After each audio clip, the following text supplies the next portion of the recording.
After my husband passed, I cared for my mother-in-law for 10 years. She said, "The inheritance goes to eldest son and his wife." Me? Okay. Please have them take over care. The wife decides to run away from home. You're here just for the inheritance, aren't you? But I won't give you a single cent. Her cool expression carried a weight that froze my heart. For a moment I couldn't believe my ears. My mother-in-law, sitting across me, gave me a look filled with obvious disdain. That gaze stabbed sharply into my chest. At that moment, I was at a loss for words. The expression on her face was so indifferent that it made all my efforts feel futile. "Do you really believe that's what I'm thinking?" My voice finally came out, but it sounded hollow, even to me. "Of course, I won't let you have it. The $3 million will all go to my eldest son's family." Her words carried calculated cruelty and confidence. No matter how devotedly I had cared for her, there was no trace of gratitude in her heart. I felt something deep inside me crumble. Memories flashed vividly in my mind. 10 years of caring for her, sacrificing my life, making meals at night, giving her medicine, taking her to countless hospital visits. All of it now seemed like a meaningless effort. "I've taken care of you for 10 years. Is that how you've always seen me?" My voice trembled, but I forced myself to stay calm. Yet her expression didn't change. In fact, she smiled smugly, as if she enjoyed watching me struggle. I tried to respond calmly, but the mother-in-law's unchanging expression made it clearer. My sacrifices meant nothing to her. Well, it doesn't matter, does it? For a moment I remained silent. I felt drained of the strength to argue against her cold, unfeeling words, but something inside me shifted. That was the moment I decided my entire way of living had to change. My name is Mary Spears. After my husband passed away, life in the Spears household changed dramatically. Still, my days moved on steadily as I cared for my mother-in-law, Heather. I worked from home as an illustrator while caring for her every need. My son, Ken, had moved out after finding a job, leaving only the two of us in this large house. For someone like me, who lost my parents to an accident at a young age and was raised by relatives, this house was finally the family I'd longed for, at least until my husband, Brian, passed away. But living with Heather was far from peaceful. She had grown up as an only daughter in a wealthy family, always getting her way. To her, I was still the poor girl she looked down upon as her inferior daughter-in-law. "Mary, this dish is a bit bland, don't you think? What happened to those cooking skills from your restaurant job?" Her voice was laced with sarcasm as she spoke from her bed. "I'm sorry, Heather. I'll make it more flavorful next time," I replied quietly, but deep inside her words felt like tiny thorns piercing me. Every complaint she made was about small, insignificant things. Even hiring a helper a few times a week drew her ire. A daughter-in-law should care for her elders herself. Isn't that natural? There were moments when I wondered if I should have left this house when my husband died, but this place held precious memories of Brian and Ken. It was the house where Ken grew up and where I spent years building our life. So no matter how much Heather hurt me, I endured it somehow. My brother-in-law, Chris, and his wife Natalie lived nearby, but they never helped. Chris had been spoiled since childhood, never working seriously in his life. Heather doted on him, despite his lack of responsibility. I noticed Heather's savings and pension slowly disappearing after Brian's passing. "Mother, haven't there been a lot of withdrawals from your bank account recently?" Her response still lingers in my mind. Chris needed some money. He's the eldest son after all. I bit my tongue. I knew Chris was a spendthrift. Natalie too was someone who splurged on luxury brands while neglecting her household duties. Yet Heather never complained about Natalie. Natalie is such a sweet girl. A daughter-in-law should know how to navigate situations gracefully. Hearing those words made my chest tighten with frustration. No matter what I did, I realized Heather would never accept me. Chris and Natalie moved closer to the family home shortly after my father-in-law died. My father-in-law had always been strict and disapproved of Chris's behavior. I assumed Chris and Heather must have felt relieved when he passed away. He's the eldest son, so of course he should be close to this house. Yet, whenever I asked Chris to help with her care, he would always avoid it. "I'm busy with work, Mary. Natalie has a lot on her plate too." Work? I had never seen Chris work seriously in my entire life. As for Natalie, I had heard she didn't even manage the household properly, but Heather never schooled her. One day, Ken returned home. "Mom, I have some news. I'm getting married." Seeing his happy expression, my chest grew warm. The only reason I managed to endure this house for so long was because of Ken. "Really? Oh, that's wonderful, Ken." I hugged him tightly, feeling a tear of joy swell in my eyes. "Brian, Ken is going to be happy, isn't he?" I whispered silently to my late husband. But even as I celebrated Ken's happiness, I couldn't help but wonder, what would happen to my life in Heather's care now? Shortly after Ken's visit, Heather suffered a stroke. She woke up in the hospital, her voice faint, repeating over and over, "I want to go home." My husband and I had once discussed putting her in a care facility. How heartless can you be? Are you trying to shame us by sending mother to a facility? This house is everything to me. I want to stay here. Her voice carried the pride of a matriarch, and her attachment to the house she protected. Mary will manage this together. Back then, his strong and supportive words saved me. But now, Brian was gone. Caregiving was never easy from the beginning. Every day, I heard hurtful whispers from Chris and Natalie. Poor mother, I wonder if Mary is even caring for her properly? Make sure you sit her up straight, or her back will hurt. The two of them never once lifted a hand to help, but they always had something to say. Their cruel words hurt me deeply, but Brian's support kept me going. Don't let their worst get to you, Mary. You're doing enough. His encouragement was my rock. But then one day, Brian suddenly collapsed. He came home from work, complaining of a headache, lay down, and never woke up again. It was a stroke, sudden and cruel.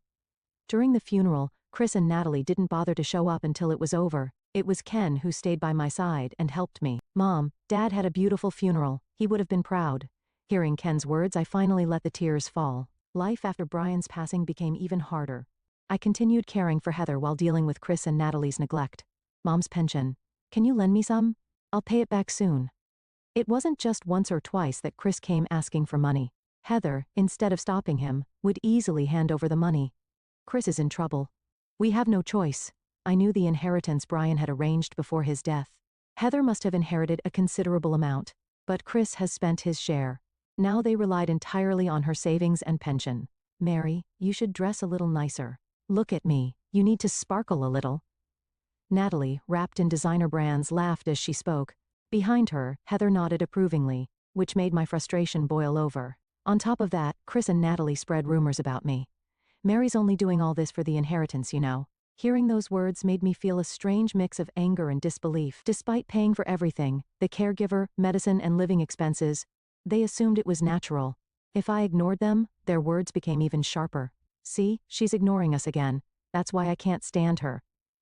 Even in those moments, I kept reminding myself of one thing: this house held Brian's memories. It was the home where Ken had grown up. I couldn't give up that easily. The tiles at the entrance were chosen by Brian. He compared colors over and over and finally smiled, saying, "This one feels right." In the living room, faint traces of Ken's childhood scribbles still remained. "I love you, Dad," he had written in uneven, childlike lines. Seeing those remnants made my chest tighten, but relying on these memories to keep going was wearing me down. Every time I entered Heather's room, her words stung like daggers. "Mary, breakfast still isn't here. What are you doing?" I smiled as I placed the tray down. "Sorry to keep you waiting. Today, it's rice porridge and soup." "Ugh, rice porridge again? You're getting lazy, aren't you?" I wanted to argue, but my exhaustion swallowed the words. I only managed to mumble a faint apology. Stepping out of her room, I leaned against the wall and sighed deeply. "Is this really okay?" I asked myself silently, but I knew there would be no answer. I imagined Brian's voice as I had done so many times before. "You're doing great, Mary." I clung to that memory, even though it felt like it was fading away into the fog. Why is it that no matter how hard I try, nothing changes? As I walked back into the living room, a pile of unpaid bills caught my eye. I was paying for everything: the caregiver, medicine, and the rest of the household expenses. How much longer could I keep this up? At that moment, my phone buzzed. It was a message from Ken. "Mom, are you doing okay? I want to bring my fiancé over soon. Do you have a good day for that?" Reading those words brought a brief warmth to my heart. "Ken, I just want you to be happy." But even that moment of hope was shattered by Heather's voice. "Mary, turn on the TV for me, will you?" "Yes." Right away, I replied with a forced smile. Behind that smile, I felt myself slowly disappearing. Is this really okay? I kept asking myself, but no answer came. Ken came home one evening while I was preparing dinner. I heard the front door open, and instinctively, I stopped what I was doing and looked up. "I'm home, Mom." His right voice echoed through the kitchen and my heart leapt. Wiping my hands on my apron, I rushed to the entrance. Ken. Standing there was my son, taller and more grown up than I remembered. His broad shoulders and matured face made me pause, seeing just how much he'd grown. "Why didn't you call to say you were coming?"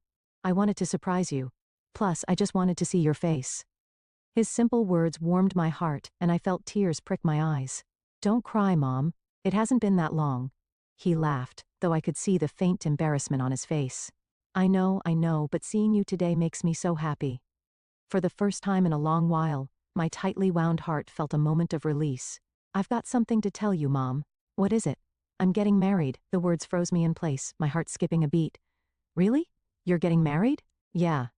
I want you to meet her. She's an amazing person. Hearing the joy in his voice, my chest swelled with emotion. Oh, that's wonderful, Ken. We met at work. She's kind, gentle. Honestly, she reminds me of you, Mom. He said it so casually, but his sincerity shone through. My heart warmed as I realized how happy he was. And Mom? He paused for a moment, hesitating. After we get married, I want you to live with us. For a moment my mind went blank. Live with Ken and his wife? It was something I had secretly wished for, but I never thought it would happen. But what about your grandmother? I know it's complicated, but I don't want you to carry everything alone anymore. His words were filled with kindness and determination. I felt tears building up again, but I held them back. Ken, I appreciate it, but it's not that simple. I know, Mom, but we're family. Let's figure it out together. His gaze was steady, and all I could do was nod silently. That night, I lay in bed, unable to sleep. Ken's words echoed in my mind. Come live with us. It felt like a dream, yet reality quickly sobered me. What about Mother? I knew Ken's fiancée couldn't be burdened with her care. My thoughts swirled in circles as I stared at the dark ceiling. What am I trying to protect? I have spent 10 years sacrificing my life for Heather, and now I hesitated to choose a new path. If I leave, what will happen to her? Images of Chris and Natalie flashed through my mind. Would they really take care of her? I already knew the answer. Of course not. I whispered the words aloud, bitterness rising in my chest. I'll just leave her. The thought made me angry, but it also deepened my despair. I curled up under the blanket, tears streaming down silently. Brian, what should I do? I searched for his voice in my memory, but all I could see was his fading smile. A few days later, Ken spoke to Chris about Heather's care. When he returned home, his face was tense and filled with anger. Mom, you won't believe what they said. What happened? Chris said I should take Grandma with me. He and Natalie have no intention of taking care of her. His voice trembled with frustration. They even said terrible things about you, Mom. Hearing that, my heart sank. Ken, I don't want you to worry about this. Don't say that, Mom. This isn't just your problem. I appreciated his words, but at that moment, Heather says something shocking. I always thought you saw me as a burden, Mary. A burden? Her words hit me like a sharp slap. You're just here for the inheritance, aren't you? But you won't get a single cent. All of it will go to Chris and Natalie. I froze. My chest tightened painfully as I stared at her cold, unyielding expression. After everything I've done for you these past 10 years, is that what you really think of me? My voice shook, but she remained unchanged, her demeanor calm, almost smug. At that moment, I made up my mind. I understand. I'll leave this house. Heather's face turned pale, the smugness vanishing in an instant. What? You're joking, right? Oh, I'm not joking. I've paid for everything. Your care, the household, all of it. From now on, Chris and Natalie can take care of you. Heather's face grew increasingly anxious. Oh, they can't handle it. They don't care about me like you do. Well, that's not my concern anymore. You chose them, didn't you? My voice was steady, but I could feel the ears of bottled-up anger bubbling beneath it. Heather's shoulders shook as she tried to respond. What am I supposed to do without you? I don't know, but Chris and Natalie are the ones you should rely on. My words struck her silent. For the first time, I saw her fear. I turned to Chris and Natalie, who were called to the living room. What the hell? Why should we take care of her? We're busy. We thought you'd keep handling everything. If that's the case, you can decide to place her in a facility. I won't stop you. Chris's eyes widened, and I could see him finally grasping the weight of the situation. Fine, we'll do it, but don't expect us to do it like you did. His voice was bitter, filled with resentment. I turned to Heather one last time. I hope you'll be happy with your choice. Without waiting for a response, I turned away. I packed my things quickly, the years of burdens piling up in each bag. As I left through the front door, Heather's shouting voice followed me. Mary, come back. But I didn't turn around. I whispered silently to myself, Goodbye, Mother. I took my first step outside the house, the cool air brushing against my face. For the first time in years, I felt a strange sense of freedom. The night was calm, quieter than I had ever noticed before. All I could hear was the sound of my own footsteps, steady and resolute. After leaving Heather's house, I moved in with Ken and his fiancée, Lily. For the first time in years, I felt a sense of calm wash over me. Their home was warm and filled with a quiet peace that I had almost forgotten. Mom, you can relax now. You don't have to carry everything by yourself anymore. His words brought tears to my eyes, but this time, they were tears of relief. Lily welcomed me with open arms, her bright smile easing my hesitation. Mary, I'm so happy to have you here with us. Her kindness and warmth made me feel like I belonged for the first time in years. Days passed, and I gradually settled into my new life. I helped with small chores around the house while continuing my work as an illustrator. Every day, Ken and Lily showed their appreciation. Thank you, Mary. You've been such a big help. Hearing those words made my heart feel light. It was such a small thing, yet it meant everything to me. I hadn't realized how lonely I'd been until I finally felt seen and appreciated. One evening, while preparing dinner, Lily entered the kitchen with a smile. You finished so early today, Mary. I thought I'd help out a little since I had time. You're always so thoughtful. Thank you. She placed a gentle hand on my shoulder, and I nearly cried at the simple gesture. I spent so long carrying everything alone that this small act of care felt overwhelming. We're really lucky to have you, you know. Her words stayed with me as we set the table together. Later that night, the three of us sat around the dinner table, sharing simple conversation. The laughter and warmth made me realize how far I had come. This life, this quiet, ordinary happiness, was something I had fought for. One day, Lily approached me with a shy smile, her hand resting on her stomach. Mary, I wanted to tell you something. What is it? We're going to have a baby. Her words stopped me in my tracks. I looked at her, my heart swelling with joy. Lily, that's wonderful. I'm so happy for you both. Tears welled up in my eyes as I reached out to hold her hands. Thank you for sharing this with me. Of course, you're family after all. Her words echoed in my mind. Family. After everything I had been through, I finally felt like I was part of one again. As time passed, Lily's belly grew, and I busied myself preparing for the baby's arrival. I found joy in the little tasks, folding tiny clothes, preparing meals, and supporting Lily. Mom, you're really excited about this, of course. I can't wait to meet my grandchild. His laughter filled the room, and I felt my chest swell with happiness. Days that followed were filled with small but precious moments. On quiet afternoons, I would sip tea with Lily, talking about the future. Have you thought of any baby names yet? Not yet, but I'll start thinking about it soon. Her gentle laugh brought warmth to my heart.